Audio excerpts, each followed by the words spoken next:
आपने कभी सोचा है कि एक गैंगस्टर की कहानी भी अंतरराष्ट्रीय स्तर पर कैसी हलचल मचा सकती है? क्या होता है जब भारत का वांटेड अपराधी अमेरिका में पहुंच जाए, लेकिन वहां भी उसका बचना मुश्किल हो जाए। यही हुआ है लॉरेंस बिश्नोई के भाई अनमोल बिश्नोई के साथ, जिसे आखिरकार अमेरिका ने भारत डिपोर्ट कर दिया है। सिद्धू मूसेवाला मर्डर केस से लेकर सलमान खान फायरिंग और महाराष्ट्र के पूर्व मंत्री बाबा सिद्दीकी की हत्या तक अनमोल पर कई बड़े आरोप हैं। अमेरिका में उसकी असाइलम रिक्वेस्ट रिजेक्ट होने के बाद अब भारत की जांच एजेंसियों के पास जवाब मांगने का एक मौका है। तो नमस्कार, मैं हूं प्रशांत शर्मा और आप देख रहे हैं द फैक्ट इंडिया। दोस्तों, मामला जितना सीधा लग रहा है उतना है नहीं।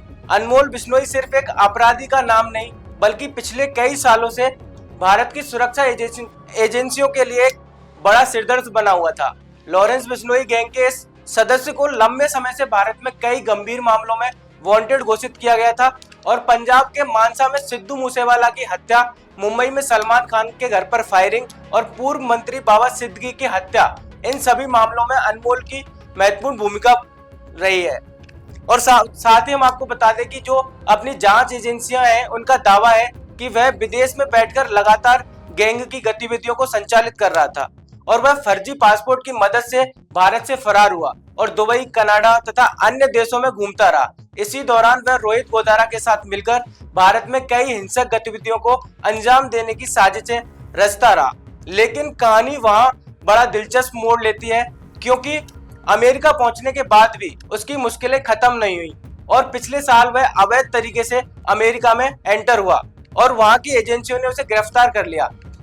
वही आपको बता दें कि उसने शरण मांगने की कोशिश तो की, लेकिन अमेरिका ने उसकी असाइलम को रिजेक्ट कर दिया और इसका मतलब अब साफ है कि अमेरिका भी संरक्षण देने में तैयार नहीं है, क्योंकि इसके बाद अमेरिकी जो डिपार्टमेंट ऑफ होमलैंड सिक्योरिटी ने भारत सरकार को सूचना देते हुए अनमोल को डिपोर्ट करने का फैसला कर लिया है।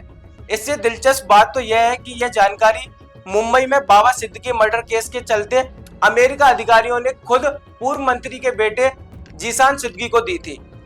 वहीं से पता चलता है कि अमेरिका एजेंसियों की जो अनमोल को लेकर गंभीर खतरा मान रही थी, वो भारत में उसके खिलाफ एएनआई, मुंबई पुलिस और पंजाब पुलिस मिलकर जांच चला रही है।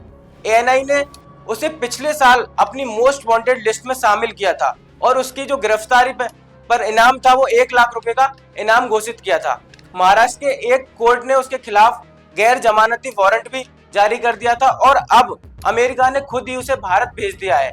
तो यह माना जा रहा है कि आने वाले हफ्तों में कई बड़े खुलासे हो सकते हैं, क्योंकि अनमोल की गिरफ्तारी भारत के लिए इसलिए भी बड़ी भूमिका मानी जा रही है क्योंकि इससे लॉरेंस बिश्नोई गैंग की अंतरराष्ट्रीय नेटवर्किंग पर बड़ा असर पड़ सकता है और जांच अधिकारी मानते हैं कि उसकी कस्टडी में मिलने वाली जानकारी कई राज्यों में पनप रहे गैंगस्टर नेटवर्क को खत्म करने में मदद दे सकती है।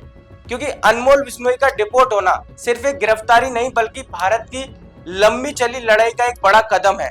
इसने गंभीर मामलों में वांटेड एक गैंगस्टर का वापस भारत आना कई सच्चाइयों को उजागर कर सकता है। और अब सवाल यह है कि देश की सुरक्षा एजेंसियां उसमें कौन कौन से राज उगलवा पाती हैं और क्या इससे लॉरेंस गैंग की कमर पर कोई असर पड़ेगा या लॉरेंस गैंग पकड़ी जाएगी। तो आपका क्या मानना है और क्या अनमोल की गिरफ्तारी से मूसेवाला मर्डर, सलमान फायरिंग और महाराष्ट्र हिंसा जैसे मामलों में असली सच सामने आ पाएगा? तो अपनी राय कमेंट में जरूर दीजिएगा। नमस्कार। बिजनेस अच्छा हो सकता है, लेकिन अगर नाम नहीं दिखा तो पहचान कैसे बनेगी?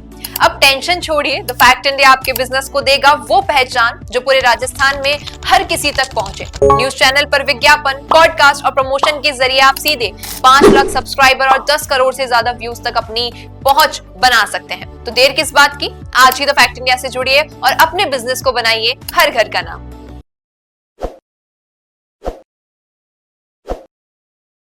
ताज़ा खबरों के लिए विजिट करें द फैक्ट इंडिया।